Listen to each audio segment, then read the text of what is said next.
જય માતાજી, જય સોનબાઈમાં હું છું દેવાયત ખવડ। હમણાં જ મેં ચાલી રહેલા વિવાદનો એક વિડીયો પાછો બીજો મારી સામે આવ્યો અને મેં સાંભળ્યો એટલે મને એવું લાગ્યું કે મારે જવાબ દેવો બહુ જરૂરી છે, પબ્લિક સુધી, સારા માણસ સુધી એક સારો મેસેજ પહોંચે એટલા માટે।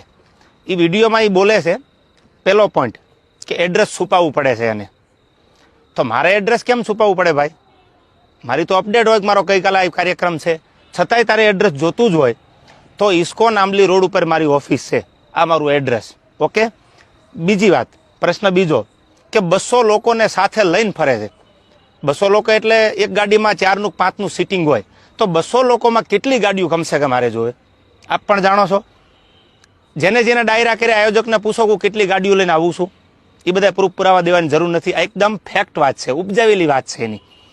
ત્રીજી વાત કરું તો સમાધાન કરવા માટે 50 લોકોને દોડાવ્યા, આવો એ બ્લેમ કરે છે મારી પર। હું સમાધાન કરવા દોડાવું?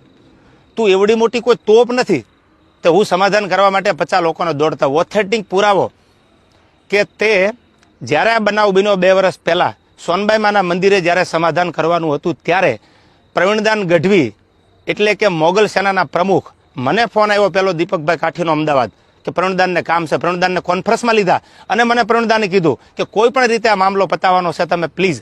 મેં કીધું કાંઈ વાંધો નહીં, તમે પ્લીઝ ન બોલો। ત્યાર પછી મને ફોન આવ્યો મઢડાથી દાદુભાઈનો, દાદુભાઈએ કીધું કે તમારે સોનબાઈમાના મંદિરે આવવાનું છે, એટલે મેં કીધું કે આવું ખરો પણ માફી નહીં માગું, તો દાદુભાઈએ કીધું કે માફી માંગવા બોલાવવાના નથી। આ વાત થયા પછી હું મઢડા સોનબાઈમાના મંદિરે રાજકોટથી જવા તૈયાર થયો। એટલે તું એવી કોઈ મોટી તોપ નથી કે મારે સમાધાન માટે 50 લોકોને તારી પાછળ દોડાવવા પડે। મારે બહુ જાજી વાત કરવી નથી, કારણ કે પબ્લિક પાસે, ઓડિયન્સ પાસે એટલો બધો સમય નથી આ ફાલતુ વાતું સાંભળવાનો, પણ મારે પ્રૂફ આપવું એ મારા માટે અગત્યનું જરૂર લાગ્યું। મારો કિંમતી સમય સાહિત્યમાં મારા જે પ્રેક્ષકો છે એને સારી વાતું સંભળાવવામાં કે સાહિત્યની 2 વાતું નવી આપવામાં છે, એટલે મને આ બધી ફાલતુ વાતોમાં એટલો બધો ઇન્ટરેસ્ટ નથી। રહી વાત બીજી સંસ્કારની, તો સંસ્કારની વાત રહેવા દે ભાઈ, બધાના સંસ્કારની બધાને ખબર છે, જે મુઠ્ઠી બાંધેલી છે એને ઉઘાડી ન કર, ઉઘાડી હવા ખાય, એટલે આ બધી વાત છોડી દે। અને રહી વાત છેલ્લી મોરાની, તો તને સ્ટેજ પરથી પણ કીધું હતું કે જેદી મજા આવે ત્યારે મોરે મોરો દેવાની તારી તૈયારી છે, એથી જાજી મારી તૈયારી છે, પહેલ તે કરી છે, એટલે હું તારી રાહ જોઉં છું। સમાધાન પછી સ્થિર પાણીમાં કાંકરીનો ઘા તે કર્યો છે, તો હું તારી રાહ જોઉં છું, આઈ એમ વેઇટિંગ ફોર યુ।